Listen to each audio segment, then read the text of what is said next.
साल था 1923, यानी असहयोग आंदोलन के बाद आजादी के संघर्ष के परवान पर चढ़ने का दौर।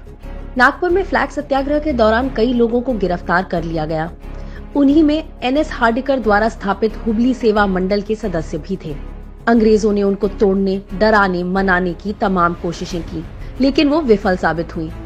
और इसी दौरान जेल में रहते हुए ही एनएस हार्डिकर के मन में एक विचार आया, सेवा दल के गठन का। एक ऐसा संगठन जो कांग्रेस कार्यकर्ताओं को प्रशिक्षित कर उनमें फौजी अनुशासन और ब्रिटिश हुकूमत से लड़ने का मजबूत जज्बा पैदा कर सके। जेल से बाहर आते ही हार्डिकर जी ने इलाहाबाद जाकर नेहरू जी से मुलाकात की और सत्य व अहिंसा के मार्ग पर चलने वाले एक लड़ाका संगठन की स्थापना पर चर्चा की। 1923 में सरोजिनी नायडू ने हिंदुस्तानी सेवा दल बनाने का प्रस्ताव रखा। पंडित नेहरू जी को इसका पहला अध्यक्ष बनाया गया। यही संगठन आगे चलकर कांग्रेस सेवा दल के रूप में जाना गया।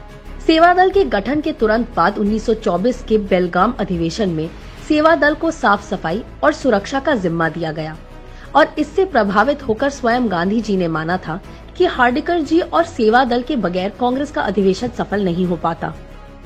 आजादी के आंदोलन में कांग्रेस सेवा दल के प्रभाव का अंदाजा इसी बात से लगाया जा सकता है कि 1932 में सेवा दल की क्रांतिकारी गतिविधियों और लोकप्रियता से घबराकर अंग्रेजी हुकूमत ने इस पर प्रतिबंध लगा दिया। सेवा दल की लोकप्रियता और महत्व का अंदाजा इससे भी लगाया जा सकता है कि पंडित नेहरू जी से लेकर राहुल गांधी जी तक सबने सेवा दल को कांग्रेस का सच्चा सिपाही कहा है।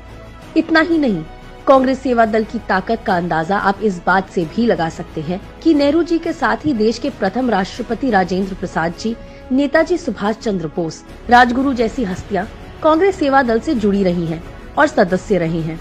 कांग्रेस सेवा दल हमेशा से भारतीय जन समाज की रीढ़ रही है। कांग्रेस सेवा दल कांग्रेस की मजबूती रही है। कांग्रेस सेवा दल की मजबूती का मतलब है देश की मजबूती, क्योंकि सेवा दल के विचार में देश महत्वपूर्ण रहा है। कोई धर्म, संप्रदाय, जाति या वर्ग नहीं। इसी धरोहर की आज देश को जरूरत है।